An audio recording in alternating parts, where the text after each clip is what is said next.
Hey guys, welcome to the Liberal Hive Mind, a channel solely focused on exposing the abundant hypocrisy of the left. We're getting awfully close to election day here, and the conversation has shifted slightly to the issue of crime. I think the spotlight on the New York election has something to do with it, but in general, what we're seeing is that Republicans are clearly winning on this issue. Two of the most important issues heading into the election are the economy and crime, and of course Republicans have a massive lead on both of these issues. And so clearly Democrats have to tackle the issue. They don't exactly have a choice. Let me ask you a question. How do you think Democrats are tackling this little problem of theirs? Are they taking on bad policies and promising action to make the streets a safer place for American citizens? Or are they denying the problem actually exists and lying through their teeth in true Democrat fashion? Well, of course, you already know the answer to that one. Here we go again with a bunch of Democrat nonsense propaganda, nothing but lies. And so, of course, we're going to do what we always do, dispel these absolutely dishonest, garbage talking points.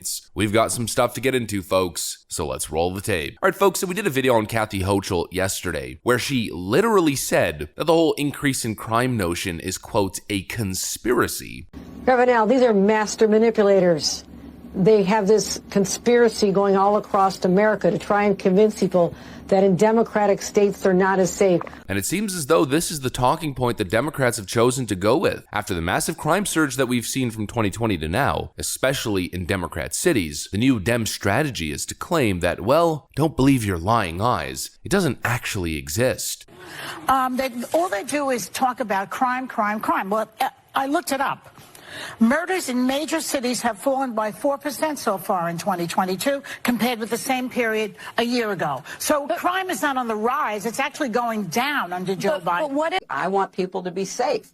That's not the Republicans' argument, because, of course, if you look at real crime statistics, which they're not interested in examining, the states with the highest crime levels are states run by Republicans. That's just a fact. We saw that. But of course, as you probably already know, what they're saying here is incredibly dishonest. And the one talking point that we keep hearing from these Dems that's the most deceptive and dishonest is this one. They're data deniers. The data shows that shootings and murders are down in our state by 15%, even in New York City, down 20% on Long Island, where Lee Zeldin comes from. And this is the strategy the Democrats are going with, that homicides are down, therefore crime is down. But that, my friends, is a load of BS. First of all, it is true that homicides are down, but what they're not telling you is that homicides are down year over year. They're comparing this year's data to last year's data. Not to mention we haven't even entered the winter, which tends to be the most violent. But comparing the homicide rate to last year and the year before, which were near record-setting years, matching some of the numbers that we've seen from the 1990s, isn't exactly a major win. What Democrats are essentially telling you is, well, homicides are down a few percentage points from last year's near record homicide rate. That's not something to be parading around as a massive victory, especially when you look at the bigger picture. Remember this moment that we talked about yesterday with Kathy Hochul on CNN. Here's CNN reporting on the crime stats in New York City. Homicides are down, sure, but everything else is up anywhere from 20 to 40%. USA Today reports on this phenomenon. Homicides are down, but violent crime increased in major US cities, mid-year survey finds. With less than 2 months before the midterms, crime as an election issue may be gaining even more relevance. A survey by the Major Cities Chiefs Association revealed that while homicides and RAPESs are down in urban areas compared to the same point last year, violent crime in general has increased by 4.4%, and the rate of violent offenses remains much higher than before the pandemic, meaning there's an increase in violent crime of 4.4% year over year from 2021. In other words, post-pandemic, violent crime continues to rise on a year-by-year basis. And especially in Democrat cities, a 4.4% violent crime increase represents the totality of the issue. Well, looking at the numbers that we saw just from New York City, that 4.4% increase is peanuts compared to what's happening under Democrat leadership in certain areas. The survey of 70 responding law enforcement agencies compared crime statistics from the first half of 2021 to the same period of 2022, a time when the COVID-19 crisis has waned, lessening the factors that contributed to violent crime rising nationally in 2020 for the first time in 4 years. There were notable increases in robberies, 13%, aggravated assaults, 2.6%. And so what Democrats are doing here is comparing homicide rates to last year, where there's a slight tick down in places like Chicago and New York, and they're claiming that crime is actually down. Well, it's not, because every single other instance of crime is pretty much up. And what they don't want to tell you is that a lot of this crime is coming from people that they're releasing back on the streets, especially in places like New York. It's another slap in the face to voters, as voters are paying attention and watching the news nightly, seeing all of these horrific events in their cities, and then what are Democrats telling them? Well, that's not true, it's just a conspiracy and crime isn't going up. These people are out of their minds. But it seems to be the Democrat strategy on nearly every single issue. We're not really in a recession, no, of course not. There's no real inflation crisis. Oh, inflation is much worse across the Western world than it is here. The border is secure, there's no crisis on the southern border. No, of course not. Despite the fact that there's been nearly 2.5 million illegal border crossing apprehensions in fiscal year 2022. As GOP chairwoman Ronna McDaniel put it, Democrats have become crime deniers, inflation deniers, and education deniers. 5 days out from an election for the President of the United States to give a speech and not talk about inflation, to actually say it's good, to not talk about gas prices, to say that crime doesn't exist.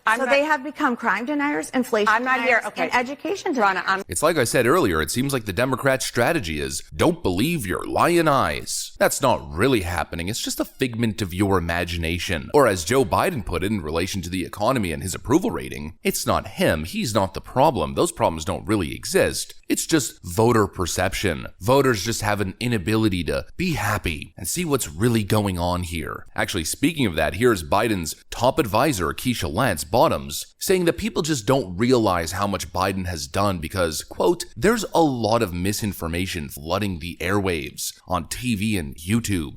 The president said just a few days ago that he has passed so many good things, but people haven't realized how good they are yet. Congresswoman Alyssa Slotkin said the truth is Democrats have done a poor job of communicating our approach on the economy. DNC advisor Cedric Richmond, you know him well. He told CBS the president's message of what he's been able to accomplish has not gotten out there. Hillary Clinton just said the work done by Democrats is impressive, but we got to get that message across more effectively. If the policies are so good, why is communicating them such a problem? Well, it's been a very difficult couple of years. We have been in the midst of a pandemic. There's been a lot of misinformation flooding the airwaves. We see it in ways not just on television, but we're seeing it through YouTube. We're seeing it on other social media platforms. So it is more difficult to get the message out. That's the Democrat strategy. It's not them, it's us. It's you. You're just falling for all of the misinformation, like the videos that I make debunking their garbage misinformation and propaganda. The reason Democrats aren't winning on the issues is because of people like me who are lying to you about the truth by telling you the truth and exposing the lies that they're telling. You know, like Elizabeth Warren, who just released this tweet. Under President Biden, the U.S. economy has created over 10 million jobs. Absolute nonsense. This is what the Democrats want you to be celebrating. This and apparently the fact that crime is on a downtrend, even though it's going up. But apparently, according to Biden's top key advisor, we're the ones pushing disinformation and misinformation. Give me a break. It's more nonsense, garbage talking points from the Democrat establishment, running away from accountability, running away from just doing the right thing, refusing to address the issue, and straight up lying. The Democrat platform is pure delusion and lies. That's it though, that's the video. If you guys enjoyed it, make sure to leave a like and possibly subscribe to the channel if you guys are up for joining us here. I'm gonna get out of here, there's more work that needs to be done, more liberal lies that need to be exposed and debunked. Thanks for watching, friends, and I'll see you on the next one.